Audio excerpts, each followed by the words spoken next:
오늘을 함께하며 여러분의 내일을 응원합니다. 성공예감 이대호입니다.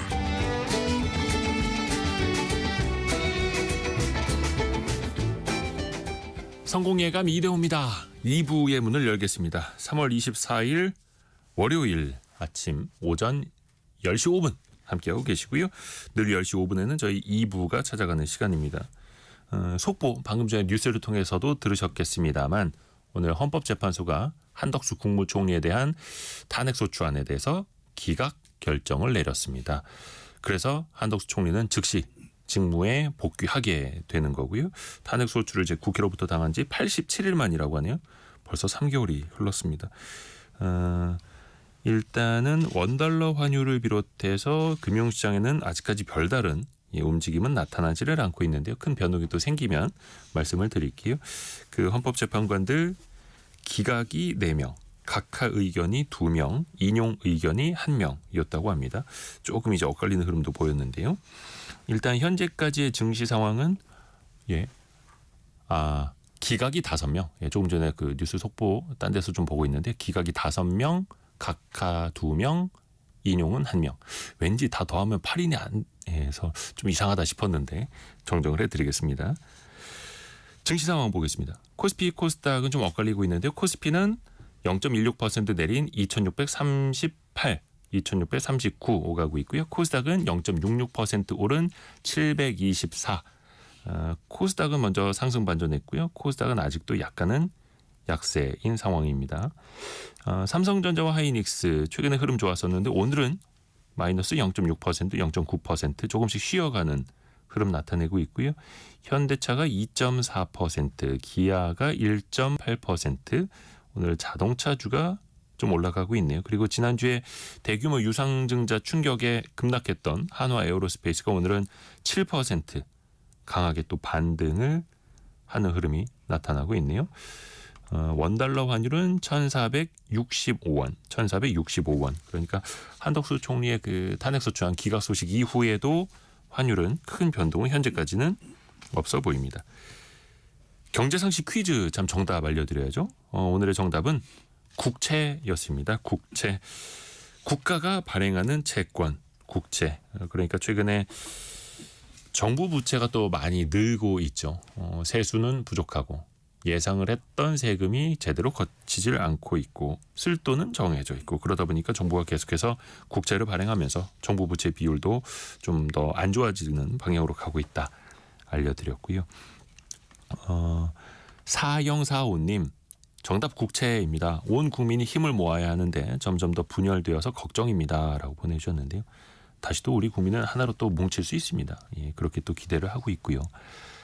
5383님 저는 국채를 조금 많이 구입한 적이 있습니다.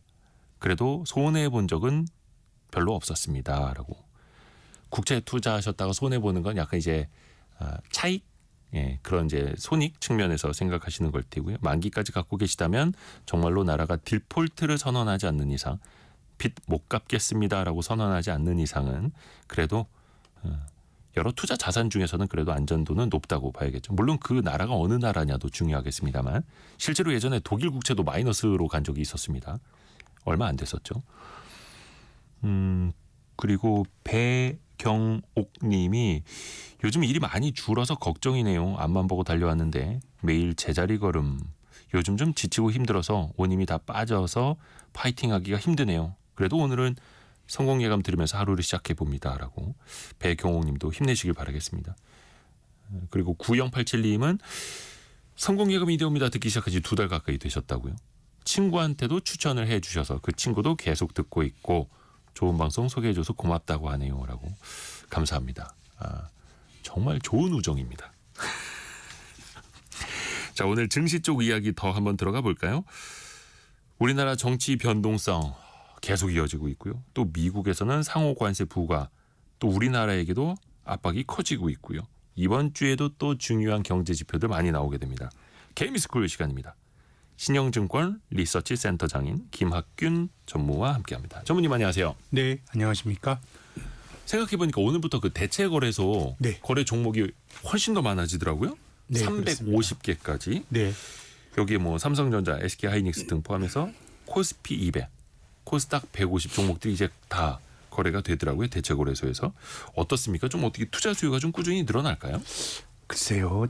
제 생각에는 투자자들이 좀 편리해지는 거죠. 그동안에 이제 한국 거래소가 독점적으로 주식 거래를 체결해 줬는데 이제 민간과 경쟁하는 또 이제 거래소가 생긴 거고요. 새로운 이제 투자자 입장에선 선택할 수 있는 경우의 수가 높아진 거고 또 이제 수수료도 조금 뭐 싸게 거래를 할 수 있는 방편이 생긴 거고 거래 시간도 늘어나고 그래서 전체적으로 이제 뭐 다른 나라들 큰 나라들은 굉장히 그 경합하는 거래소들이 이제 있기 때문에 우리도 한국 거래소가 독점했던 거에서 투자자 입장에서는 선택의 경우의 수가 높아지는데 네.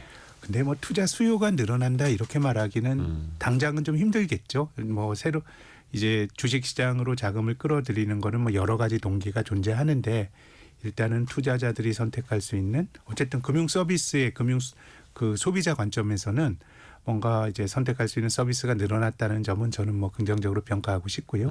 근데 이제 뭐 꼭 뭐 지금 많은 분들이 주식 투자 때문에 고민하시는 분들이 많으실 텐데 네. 거래소랑 사실 뭐 비슷하게 거래되는데 다른 대체 거래소가 생겼다 그래서 내가 뭐 새롭게 주식 투자하거나 뭐 이러진 않은 거기 때문에 전체적으로 좀 인프라가 좀 좋아졌고 투자자들이 선택할 수 있는 경우의 수가 넓어졌다는 데서 의미를 부여해야 되지 않을까 싶습니다. 그렇죠. 이거 보시는 분들도 그래서 좀 의견이 엇갈리는 지점이 일단은 거래량이 너무 없는 상황에서 네. 거래소만 이제 쪼개지니까 우리나라 전체 상장사 시가총액 다 합쳐봐야 미국 빅테크 기업 하나만도 못한데 네. 초단타 만들고 뭐 시장이 좀 어지러운 요인들만 많이 생겼다 이렇게 또 비판적으로 보시는 분들도 있고 네. 또 거래할 수 있는 시간이 저녁까지 늘어서 또 편리하다라는 의견들도 있고요. 네. 현장 분위기는 좀 뭐 어떻든가요? 불과 이제 한 달이 안 됐죠. 채 안 이제 되는 3주 거기 정도. 때문에 뭐 이런저런 지적들도 우리가 좀 그 관심 가지고 봐야 될 부분도 있고 다만 어떤 것이 평가하기에는 좀 이른 것 같고 근데 우리 증시가 직면해 있는 여러 가지 뭐 문제점들이나 뭐 고쳐야 될 점들이 있지 않겠습니까? 네. 근데 그것들은 이제 그 대체거래소와 무관하게 우리가 하나씩 그 논의해야 될 부분인 것 같고 거래할 수 있는 거래소 하나 더 생겼다 그래서 이런 것들이 뭐 이게 뭐 해결의 어떤 기회라든가 이렇게 말하기는 좀 힘들 것 같고요. 네. 그래서 어쨌든 이 비즈니스 관점에서는 저는 뭐 기회가 주어지는 건 좋은 투자자 입장에서는 선택의 기회가 주어지는 건 좋은 건데 근데 어쨌든 주식으로 돈을 벌고 말고는 좀 다른 차원의 문제라고 생각합니다. 산업 이야기 업종별로 좀 한번 볼게요. 최근에 이제 많은 투자자분들이 관심 갖는 것 방산주를 빼놓을 수가 없는데요. 지난주에 큰 이슈가 있었습니다. 한화 에어로스페이스가 무려 3조 6천억 원 규모의 유상증자. 우리나라가 그 상장사가 단일 규모로 했던 유상증자 가운데 규모가 제일 크다고 하더라고요. 네, 그렇습니다.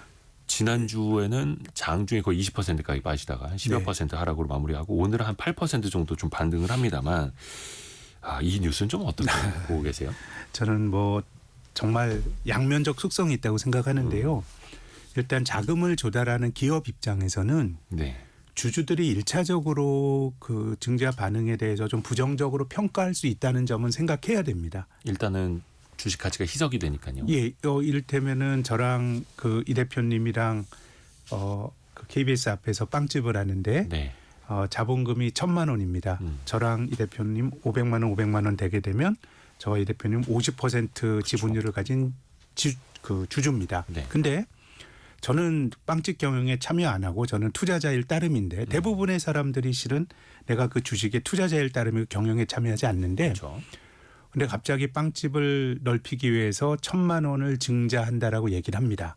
그러면 원래 우리 빵집의 그 자본금 사업 미천은 1,000만 원인데 증자를 하게 되면 사업 미천이 2,000만 원이 됩니다. 네. 그러면 내가 기존의 그 빵집과 똑같은 지분율, 지배력을 50%를 유지하려면 내 돈 500만 원을 내어야 돼요. 예. 증자에 참여해야 지분율이 유지가 되거든요. 그렇죠. 그렇기 때문에 주주들 입장에서는 기업이 아무리 사실 잘 되려고 증자를 하는 거겠죠.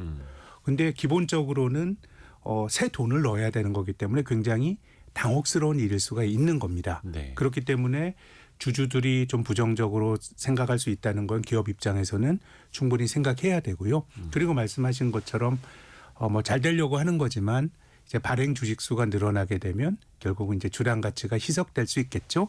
사업 미천이 2배 늘어나는 것만큼 이익도 2배 늘어나야 주당 순이익 이런 건 유지가 되는 건데 이익이 충분히 못 늘어나게 되면 이제 주당 가치가 희석될 수 있다는 걱정할 수 있는데 그건 사실 예. 정답이 없어요. 가봐야 하는 거죠. 할 수도 있고 못할 수도 있고. 그런데 이게 그럼 100% 기업 입장에서는 뭐 주주들에게 못할 일을 한 거냐. 전 그건 아니라고 봐요. 왜 그러냐 하면 주식시장이 존재하는 본질적인 어떤 기업과 주주들의 어떤 자본시장이 존재하는 가장 본질적인 이유는 기업에게 자금 조달하라고 있는 거거든요. 그렇죠. 기업에게 양질의 자금을 조달하라고 있는 거기 때문에 주주들이 거기에 대해서 불만을 가질 수 있다는 거는 이제 기업이 충분히 그것은 좀 받아들여야 된다고 생각을 하고요. 그렇지만은 그 주주들 역시도 결국 주식시장의 존재 이유가 그런 거기 때문에 전 본질은 기업이 주주들을 잘 설득해야 된다고 생각합니다. 그러니까 그 돈 가지고 뭐 할 거냐. 아주 어떻게 할 구체적으로 거냐. 예 일단 주주들이 거기에 대해서 뭔가 반감을 가지고 어쨌든 내 돈을 더 넣지 않으면 기업의 지분율이 희석이 되는 거예요. 지배권이 희석이 되는 거기 때문에 사실 기업 입장인 주주들에게 손을 벌리는 거거든요. 그렇기 때문에 거기에 대한 충분한 소명과 이런 것들이 좀 필요하지 않을까라는 생각이 들고요.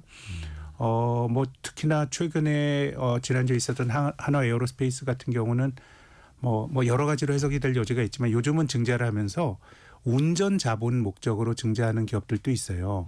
운전 자본은 투자가 아니고 그렇죠, 그렇죠. 기업 돌아가는데 돈이 없어. 예. 근데 내가 주주로서 증자에 참여하더라도 이것이 뭐 성장을 위해서 쓰이는 게 아니고 지나가면 없어질 돈이거든요. 그러니까 공장 돌리고 네. 인건비 지급하고 원재료 사오고 네. 여기 돈이 필요합니다. 근데 우리가 버는 돈으로는 이게 잘 안 되네요. 이거죠. 그렇기 때문에 이거는 내 돈이 들어가서 뭔가 기업의 파이가 커지고 이익이 늘어나고 이런 것과는 무관한 운전 자본을 위해서 증자를 하는 기업들 이런 사실 주주들 입장에서는 너무너무 좀 속이 쓰린 일인 것이고요. 네. 그렇기 때문에 저는 이제 미국식의 자본주의가 미국의 기업들은 증자를 안 합니다.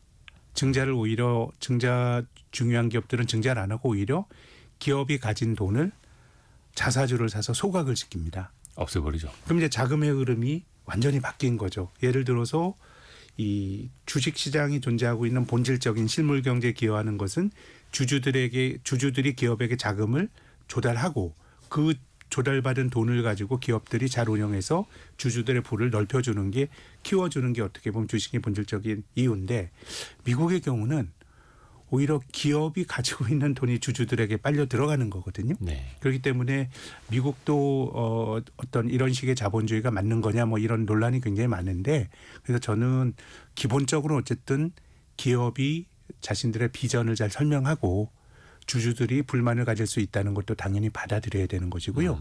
그런 전제 하에서 주주들과 좀 소통하는 게 저는 필요한 게 아닌가라는 생각이 듭니다. 장기적으로 이게 주주 가치에 도움이 될지 안 될지는 사실 알 수가 없죠. 기업이 그 돈 가지고 파이를 키우게 되면 장기적으로 주주 가치도 이제 늘어나는 건데 다만 이제 우리 주주들 입장에서 피해 의식을 가지는 것도 전 어느 정도 좀 공감이 갈 수 있는 거는 이렇게 대규모로 증자해 가지고 이것이 꼭 뭐 성공 확률이 높다 이렇게 말하기는 좀 힘들었던 것 같아요. 주주들은 돈을 대줬지만 그렇죠.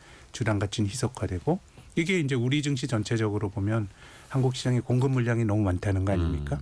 주식을 너무 많이 발행한다. 그러니까 저는 한국 주식이 장기적으로 잘 안 되는 이유, 그 한화 에어로스페이스는 코스피 상장 기업입니다만은 코스닥이 안 되는 기업은 안 되는 이유는 너무 그 상장을 많이 하고 주식 공급이 많다 보니까 시장이 공급에 억눌리는 거기 때문에 그래서 저는 기업 입장에서는 주주들이 가진 불만에 대해서는 당연히 그럴 수 있다고 생각해야 되고 자기들의 비전을 잘 어떤 설명해야 될 의무는 기업에게 있다고 생각합니다. 그렇죠. 그러니까 주식시장, 유통시장이 존재하는 이유 중에 하나가 자본 조달 창구로 쓰라라는 건데 너무 자본 조달 창구로만 쓰고 네. 환원하지는 않고 너무 또 이용만 해먹다 보니까 투자자분들 입장에서는 진짜 국장에 대한 반감이 너무 커지는 거고요. 최성열 님이 온전하게 1조 5천억 원씩 버는 회사가 유상증자를 하는 게 정상적인 행위입니까? 이렇게 또 물어보시는데 그러니까 거기에 대해서 대부분 기업이 설명을 저는 우리나라가 이제 증권 신고서라는 게 이제 들어가는데 저는 이게 굉장히 부족하다고 생각합니다. 근데 미국에서 자금 조달할 때 기업이 이런저런 아주 상세하게 이런 용도로 쓴다는 걸 밝혀요. 예, 그렇죠. 근데 세상이 뭐 그렇게 되겠어요? 기업이 그렇게 계획했더라도 잘 안 될 수 있는 거지만 그렇죠. 적어도 주주들에게 손을 벌릴 때는 아주 상세하게 이걸 밝혀야 되는 거거든요. 그렇기 때문에 증권 신고서라든가 이런 그 자본 조달과 관련한 여러 가지 기업이 어쨌든 손을 벌리는 거거든요. 손을 벌리는 거기 때문에 조금 더 자세하게 주주들을 아까 지금 그 말씀하신 분이 주주시라 그러면 그런 문제의식 가질 수 있는 거잖아요. 그런 문제의식 가질 수 있는 걸 거기에 대해서 설명을 해야 될 건 저는 상장회사의 책무라고 생각합니다. 그렇죠. 이번에 그 기존에 한화 에어로스페이스가 벌어놨던 돈으로는 한화 오션 그 조선사의 지분을 더 사는데 많이 또 투입을 했고 이번에 구체적으로 업체를 회사가 직접 밝힌 건 아닙니다만 M&A 하는데 쓰겠다. 미국 군함을 건조할 수 있는 그 해외 조선소를 또 하나 인수하는데 쓰지 않겠느냐 관측들은 나옵니다만 그걸 이제 주주분들이 어떤 관점으로 볼 것이냐 이게 또 중요한 거죠. 그래서 지금 조권님께서 한화스럽다와 삼성스럽다의 차이를 아시는 분 답글 바랍니다 이렇게 올려주셨는데 그래서 그 기업이 과거에 어떻게 해왔는가 네. 투자자들에게 어떻게 해왔는가 과연 얼마나 환원을 했는가 얼마나 또 기업 가치를 올려왔는가 이게 또 중요한 레퍼런스가 될 수밖에 없는 거죠. 그럼요. 각자 네. 판단을 하시면 될 것 같고요. 그런데 그런 측면도 있습니다. 이번에 한화 에어로스페이스 입장에서 보면은 거의 올해 들어서만 주가가 한 2배 이상 올랐죠. 네. 엄청나게 주가가 올랐을 때 지금 유상증자를 해야 주식 가치가 덜 희석된다. 이렇게 네. 볼 수도 있는 거고 또 반대로 투자자 입장에서 보면 주가 오르니까 또 바로 이제 손 벌린다. 네. 그럼 대한민국에서 주가 오르면 또 이제 증자 걱정을 해야 되느냐 또 이렇게 나오는 거고요. 네. 같은 현상을 놓고도. 네. 근데 기업 입장에서는 이제 증자를 한다라고 하는 건 이제 주식을 발행하는 거죠. 네. 주식을 발행해서 투자자에게 팔고 그 돈을 유상증자 대금으로 받아서 사업에 쓰는 거지 않습니까? 네. 그렇기 때문에 일반적으로 증자는 사실 주식을 몇 주 발행할 거냐가 증자 의사결정의 핵심이 아니고 기업이 필요한 돈이 있겠죠. 그렇죠. 내가 뭐 예를 들어 1조 원이 필요하다라 그러면 주가가 낮을 때 만약에 1조 원을 조달하려 그러면 실은 주식 발행을 더 많이 해야 되기 때문에 네. 어떻게 보면 기존의 주주들 입장에서는 이제 그 주당 그 가치가 좀 희석되는 측면이 존재하거든요. 그렇기 때문에 기본적으로 주가가 올라갈 때 그 기업이 증자를 하고자 하는 그러니까 발행 주식 수를 덜하고도 원하는 금액을 모을 수 있기 때문에 일반적으로 이제 기업들은 주가가 올라갈 때 증자를 하는 경우가 많고 주가가 떨어질 때는 아예 증자가 안 됩니다. 아예 증자 자체가 안 되는 경우가 굉장히 많기 때문에 그러니까 주주들이 훨씬 더 부정적으로 보는 거죠. 그럼요. 이 뭐 사실 주가가 떨어진다라고 하는 거는 여러 가지 기업이 열심히 하려고 하지만 뭔가 부정적인 의식이 시장에서 그 기업의 노력을 인정받지 못하는 거거든요. 네. 그럼 여기서 손 벌려서 주주들에게 우리 주식 발행할 테니까 돈 대주세요 하게 되면 더 부정적일 수가 있기 때문에 그래서 저는 일반적으로 주가가 올라갈 때 기업이 증자를 하고자 하는 욕구를 가지는 건 자연스러운 일인데 다시 한번 말씀드립니다마는 투자자들이 당연히 불만을 어쨌든 내 돈을 더 넣어야 되는 거거든요. 그렇죠. 그런 거기 때문에 좀 소통을 해야 될 책무가 기업에게 전 있다고 생각합니다. 그리고 아까 말씀드린 것처럼 증권 신고서 같은 것들도 저는 더 자세하게 만들어야 된다고 생각합니다. 올해 그 ETF 상품 얼마나 투자했는가를 보면은 그 수익률 탑5 안에 방산 관련된 게 이제 4개입니다. 뭐 당연히 이제 방산주들이 많이 올랐으니까요. 네. 또 그러면은 많은 분들이 지금이라도 이런 생각들을 하실 텐데 방산주 투자는 좀 어떻게 보세요? 그건 뭐 잘 모르겠네요. 근데 어쨌든 예.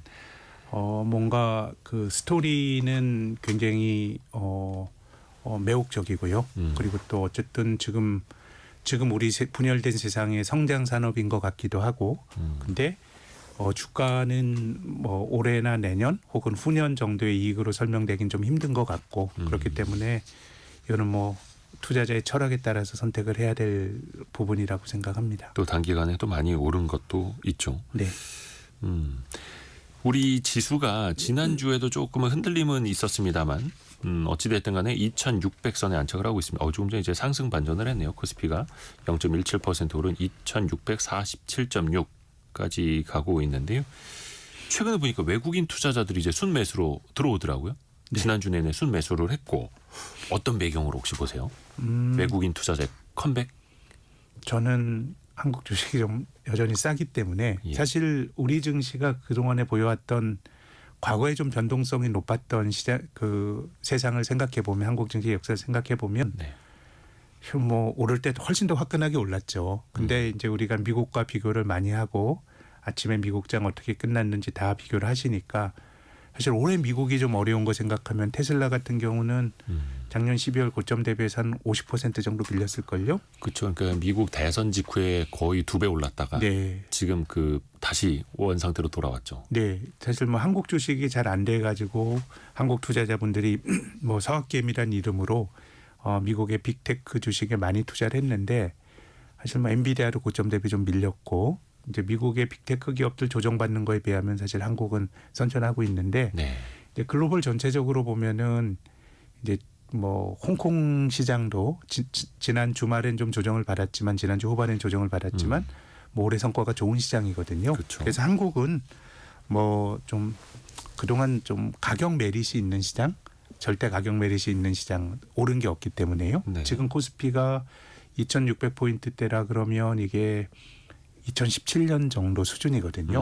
한 8년 전 수준입니다. 어떤 뭐 밸류에이션으로 봤을 때. 주가 지수의 절대 레벨로 절대 보면요. 레벨이. 네. 8년 전 수준이니까 뭐 어지간한 악재도 나름 내성을 가질 만한 그런 그 가격대인 것 같고 그렇기 때문에 뭐 아주 적극적으로 한국 시장이 오를 수 있는 힘이 있다라기보다는 나름의 어떤 가격 메릿이 한국이나 홍콩 같은데 좀 작동을 하는 게 아닌가라는 말씀 드리고 싶고요. 뭐 장기적으로 보면 굉장히 이제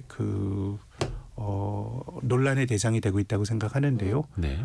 상법 개정을 비롯한 지배구조 그 개혁과 관련된 논의 그리고 또 지금은 다른 나라 통화 가치는 많이 달러 대비 좀 강해지는데 원화는 1,450원에서 안 떨어지고 있거든요. 네. 그래서 그렇죠. 이제 원화 가치가 장기적으로 어떻게 될 거냐 뭐 이런 것들이 제 생각에는 한국 시장에 영향을 줄 만한 변수인데 뭐 당장 올 들어서 3월 현재 시점까지 보면은 그냥 뭐 오른 게 별로 없기 때문에 시장이 나름 가격 자체 자율 반등하는 거 아닌가 그렇게 해석하고 있습니다. 원체 많이 싸져 있는 상황이었기 때문에 또 하나가 또 개인 투자자분들이 많이 관심 가지시는 공매도.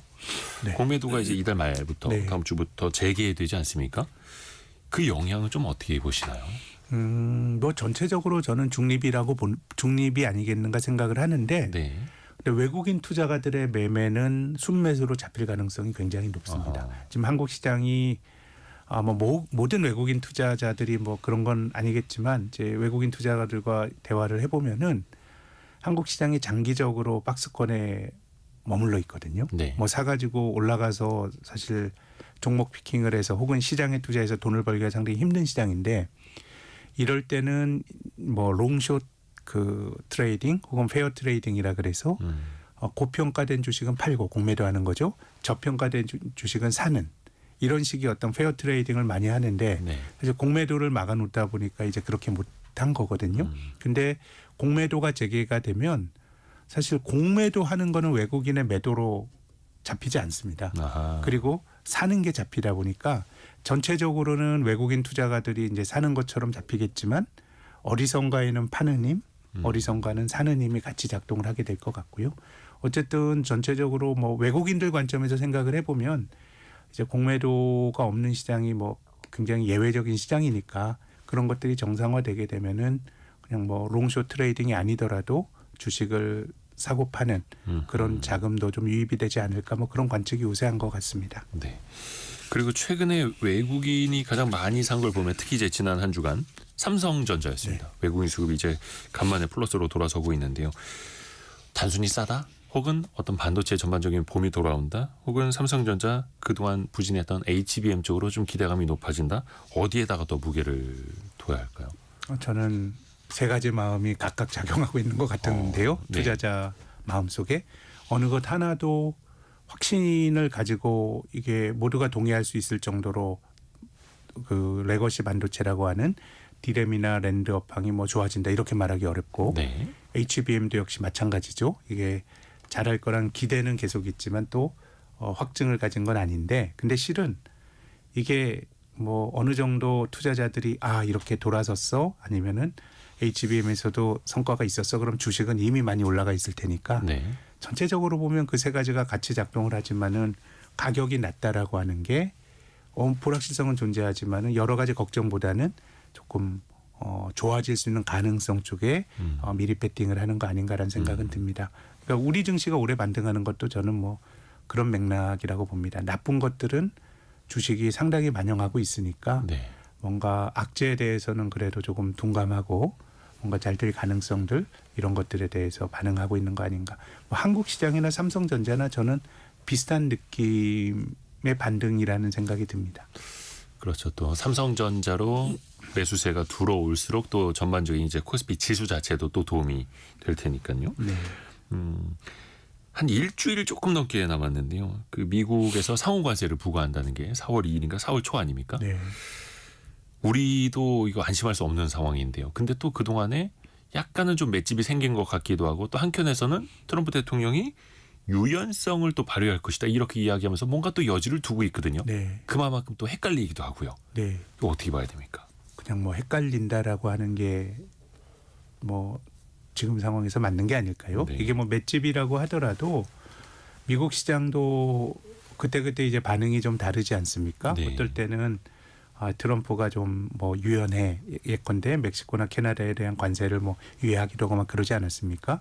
그렇지만은 또 어느 정도는 시일이 닥치면 그 단행을 하고 그래서 하나하나의 행동을 우리가 이걸 이해하려고 하는 거는 저는 굉장히 무망한 일인 것 같고 알기가 힘든 것 같고 네. 다만 4월 초 정도까지는 조금 긴장해야 되지 않을까. 지금 우리가 이게 뭐 좋다 나쁘다라는 거 이런 의미가 아니고 네. 이제 모른다라는 것 자체에서 비롯되는 불확실성이거든요. 네.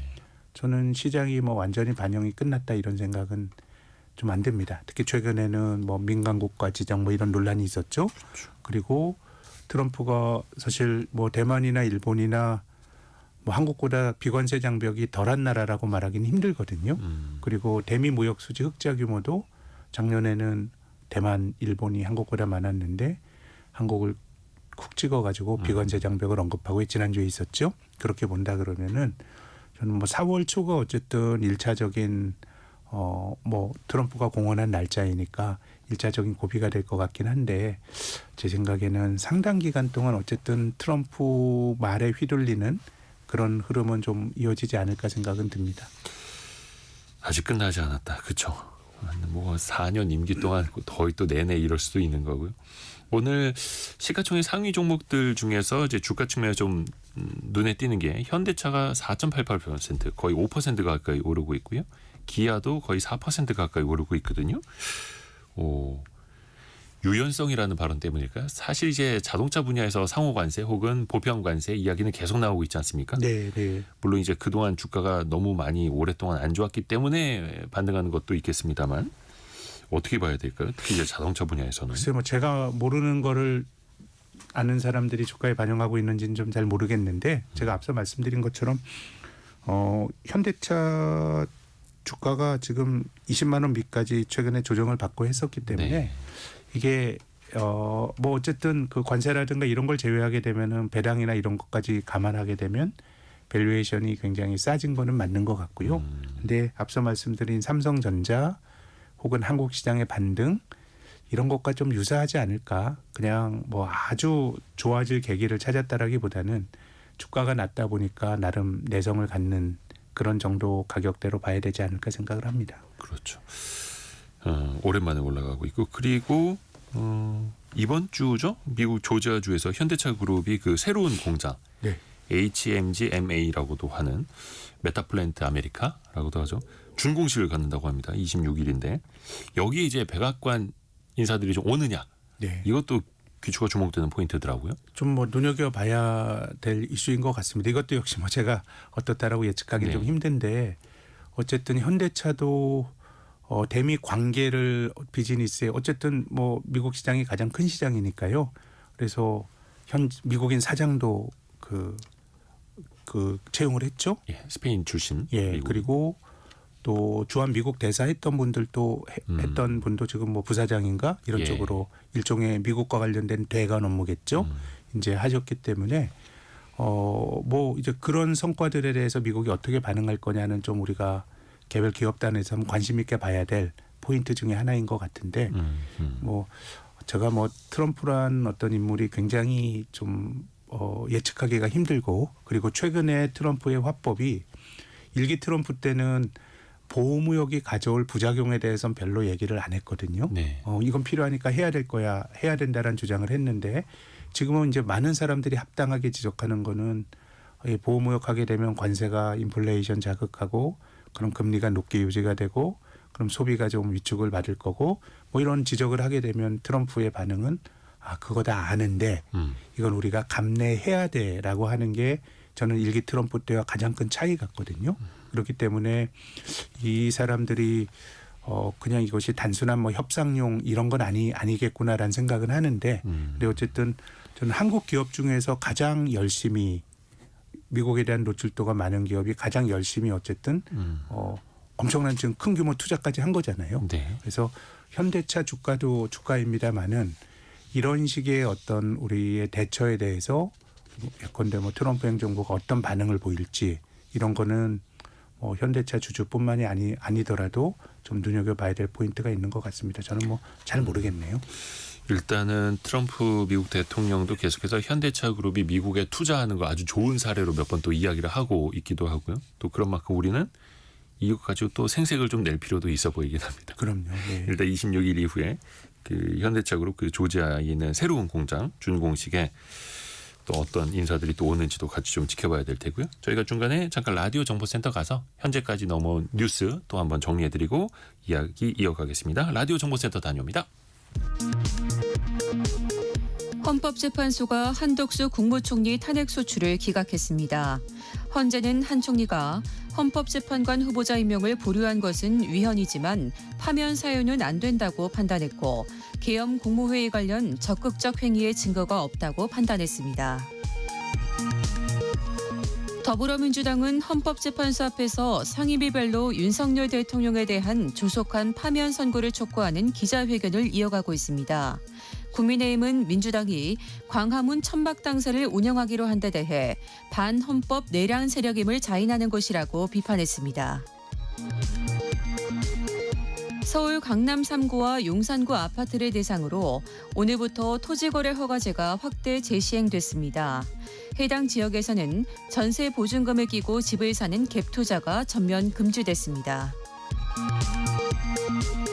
미국 정보기관을 총괄하는 털시 게버드 국가정보국 국장이 일본 등 4개국을 방문하면서 한국에는 들르지 않은 사실이 뒤늦게 알려졌습니다. 지금까지 라디오 정보센터 뉴스 정한나였습니다. 개미스쿨 시간 계속됩니다. 신영증권의 김학균 리서치센터장과 이야기 이어가죠. 경제 지표들 좀 한번 살펴볼게요. 이번 주에는 미국의 경제 상황 볼 수 있는 지표들 몇 개 나오는데 우선은 최근에 실물 지표보다 좀 심리 지표부터 좀 미국에서는 좀 악화되는 흐름들 나타나지 않습니까? 네. 이번에도 소비자 신뢰지수가 나오는데요. 어떨까요? 글쎄요. 지금까지 보면 소비가 좀 둔화가 되는 것 같습니다. 말씀하신 것처럼 소비자 신뢰 지수가 미국의 그 민관기관이죠. 그 컨퍼런스 보드라는 데서도 하고 미시간 대학에서도 조사를 하는데 사실 우리가 궁금한 건 소비자들이 앞으로 어떻게 할 거냐가 궁금한데 앞으로의 활동을 우리가 미래할 수는 없으니까 설문으로 물어보는 건데요. 네. 지금은 미시간대 소비자 신뢰 지수나 컨퍼런스 보드의 소비자 신뢰 지수나 둔화가 뚜렷하고 그리고 실제 사람들이 행동으로 보여주는 소매 판매도 부진합니다. 그런데 이건 어느 정도 예상할 수 있는 것이 어쨌든 미국이 금리가 너무 굉장히 높은 수준에서 높게 유지가 되니까요. 지금 10년짜리 금리가 4.2% 정도에서 유지가 되는 거 아닙니까? 네. 그래서 작년 9월부터 미국 연방준비제도가 기준금리를 어쨌든 9월, 11월 이제 낮췄음에도 불구하고 장기금리는 올라갔기 때문에 금리가 높게 유지가 된다라는 거는 제 생각에는 경제가 주름이 잡힐 수밖에 없는데 그 뚜껑을 열어봐야 되겠지만 지금까지의 추세를 생각하면 소비 지표가 이번에도 좋게 나오긴 힘들 것 같고요. 그리고 지난주에도 어느 정도 미국 연방준비제도가 이제 기준금리를 동결하면서 그 중앙은행은 그 나라 경제 성장률에 대한 자기들의 전망치로 내거든요. 네. 근데 전망치가 올해 미국의 성장률 전망치가 2.1%였는데 1.7%로 낮췄죠. 비교적 크게 낮춘 거죠. 크게 낮춘 거죠. 그리고 작년과 재작년에 미국의 성장률이 너무 좋았습니다. 재작년이 2.9%, 네. 작년이 2.8%. 미국의 잠재 성장률이 뭐 잠재 성장률은 딱 정해진 답이 있는 게 아니고요. 매우 주관적인 값이긴 합니다만은 미국의 잠재 성장률이 한 2% 내외 정도가 되지 않을까라는 게 그래도 중론인데 네. 재작년 작년에 뭐 3% 가까운 성장을 했기 때문에 경제라는 게 계속 뜀박질만 할 수는 없거든요. 가만히 있어도 제 생각에는 올해는 순환적으로 경기가 둔화될 가능성이 있는데 아하. 트럼프의 관세가 어쨌든 물건을 비싸게 만들고 또 인플레이션을 자극할 수 있고 그리고 금리를 높게 유지시킬 수 있기 때문에 전체적으로는 경기가 좀 둔화되는 쪽으로 가지 않을까 저는 그렇게 생각합니다. 전년 동기 대비로 이제 성장률이 둔화될 수 있는 그런 가능성이 높아진 시점에서 또 관세 우려까지 같이 더해지면서요. 또 미국은 소비가 제일 중요한 국가인데 소비 관련된 심리 지표부터 약간 좀 냉각되기 시작하면 또 시간을 두고 시차를 두고 또 실물 경기도 나타날 수가 있을 그럼요. 거예요. 미국 GDP에서 민간 소비가 차지하는 비중이 한 67%, 68%이 정도 되거든요. 네. 우리나라는 50%가 채 안 되고요. 그렇게 본다 그러면 미국은 민간 소비 비중이 이제 높기 때문에 소비 지표들이 설문 지표건 소매 판매처럼 우리가 한 달 전에 걸 보는 거건 둔화된다라는 거는 조금 눈여겨봐야 될 것 같고요. 그리고 성장률도 네. 이제 이제 미국 연방준비제도가 올해 성장률 전망치를 2.1에서 1.7% 네. 낮췄다고 말씀드렸는데 1분기 성장률이 굉장히 흥미롭습니다. 이제 금융시장의 이코노미스트들이 성장률을 막 이제 전망을 하고 네. 그런 전망치의 평균을 이제 컨센서스라 그러죠. 그렇죠. 이 컨센서스의 변화를 보면서 미국 경제에 대해서 전문가들이 어떻게 보나 우리가 가늠하는데 미국의 올해 1분기 GDP 성장률 전망치가 2.2에서 최근에 한 2% 정도까지 둔화가 됐습니다. 근데 미국에 있는 여러 그 지방에 있는 연방준비은행 중에서 애틀랜타 연준이 자기들이 이제 GDP를 추계합니다. 발표된 경제 지표를 가지고 그래서 GDP 나우라 그러죠. 네. 예, 그 포털에서 애틀랜타 연준 GDP 나우 이렇게 쳐보시면 그 수치를 볼 수 있는데 그렇죠. 시장의 지금 컨센서스는 올해 1분기 성장률이 2.1%인데 네. 애틀랜타 연준의 GDP 나우에서 찍히는 건 마이너스 1.8입니다. 갭이 굉장히 커요. 거의 너무 반대로 아닙니까? 네, 굉장히 크기 때문에 제 생각에는 올해 이번에 컨센서스가 상당히 좀 매우 좀 그 가변적이지 않을까 그런 생각이 됩니다. 굉장히 눈높이 차이가 많이 나고 있습니다. 물론 이제 애틀란타 연은의 GDP 나오라는 그 예측치도 어떻게 보면 이제 데이터를 기반으로 한 거긴 합니다만 틀릴 수는 있는 거지만 그럼요. 예. 시장의 지금 예상하고는 너무 벌어져 있다 해서 실질적으로 미국 경기가 안 좋은 데이터를 계속해서 또 보여주게 되면 네. 시장의 심리는 또 그럼요. 얼어붙을 수 그리고 있는 수치 자체가 그래도 1분기 GDP 성장률이 2%라 그러면 시장에 하나하나 이코노미스트들이 추정한 거는 잠재 성장률 정도의 추정치를 제시한 건데 이건 뭐 역성장이니까요. 그러니까 지금은 갭이 굉장히 큰 것 같습니다. 그러니까 100m 달리기 할 때 작년보다 그래도 성적이 떨어질 거라는 걸 생각을 하지만 그래도 스타트가 좋은 상황이랑 일단 스타트부터 생각보다 너무 늦게 출발하는 상황이랑 체감하는 게 또 다를 수밖에 없는 거죠. 그럼요. 네. 이번 주에는 그 개인 소비 지출, 그 PCE 물가 지표라고 하는 것, 연준에서는 CPE보다 PCE를 더 이제 중시해서 이것도 이제 좀 봐야 되는데, 근데는 이거는 또 과거 지표다 보니까 네.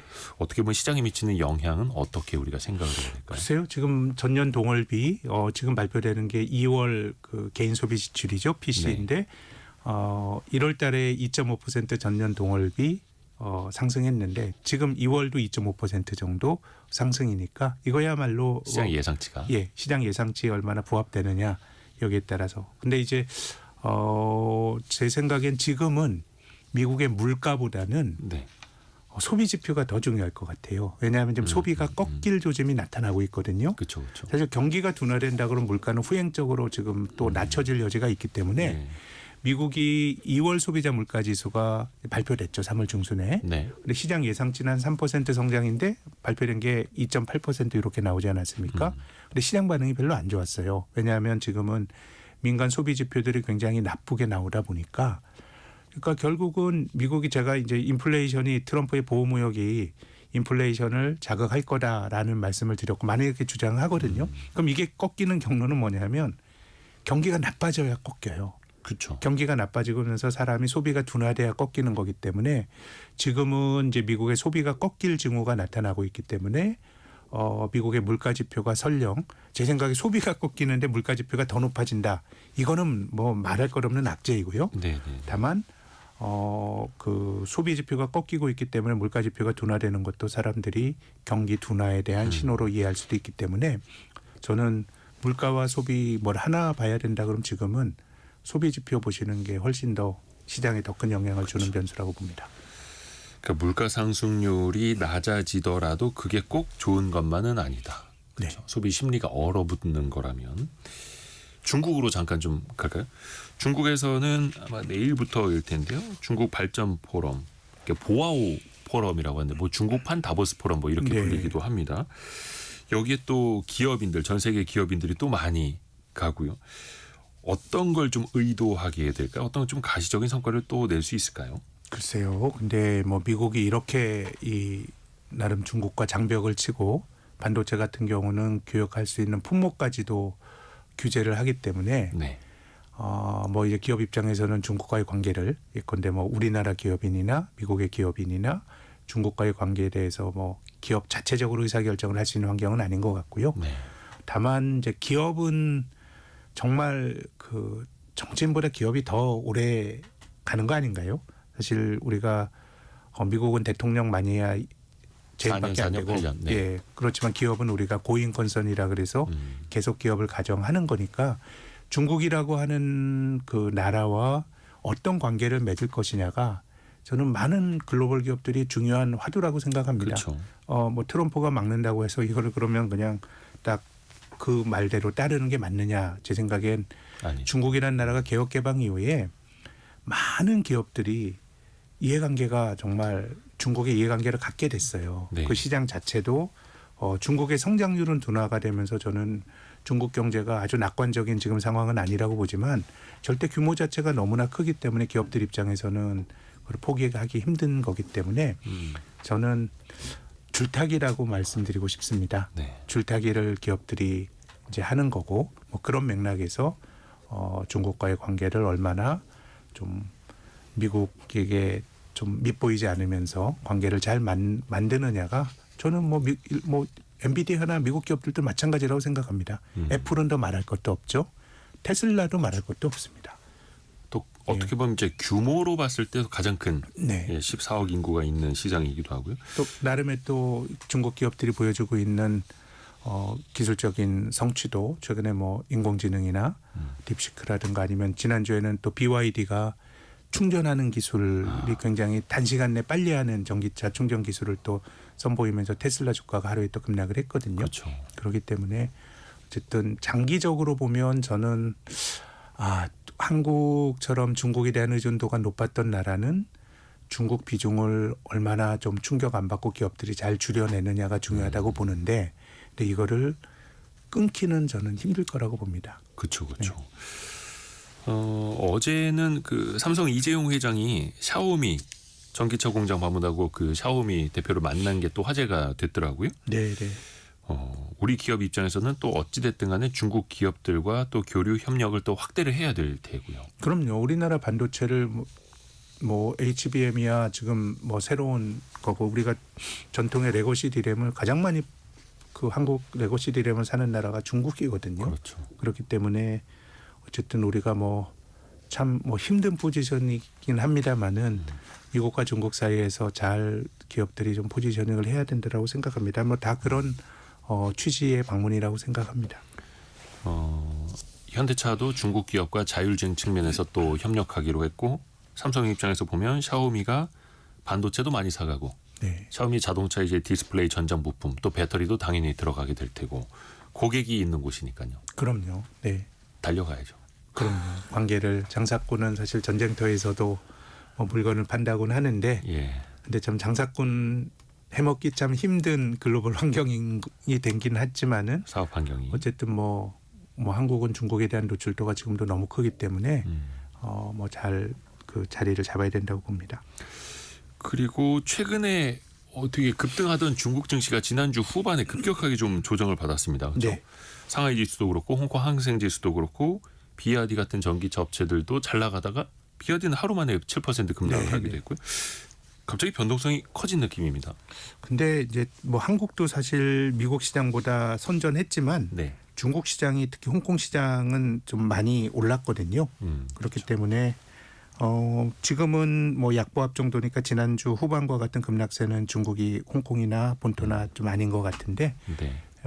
아주 뭐 큰 의미를 부여할 정도의 그런 조정은 아닌 것 같습니다. 뭐 나타날 수 있는 뭐 중간 반락인 것 같고 물론 이제 이런 것들이 큰 변화의 시발점일 수도 있지만 네. 지금의 이제 노출이 된 정보로는 그냥 통상적인 조정 이상은 아니지 않을까 생각합니다.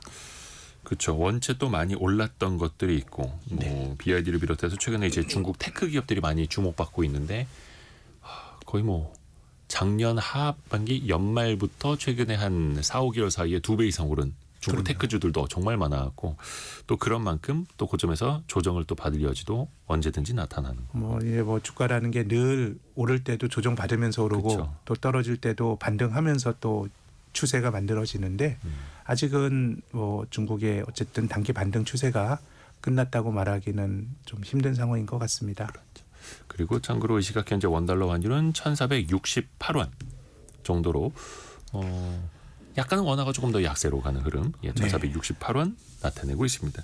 오늘 신용증권 리서치 센터장인 김학균 전무님 감사합니다. 말씀 감사합니다. 고맙습니다. 성공예감 이대호입니다. 1부, 2부 벌써 마칠 시간이고요. 내일 아침 9시 5분에 다시 찾아뵙겠습니다. 성공예감은 오늘도 여러분을 응원합니다.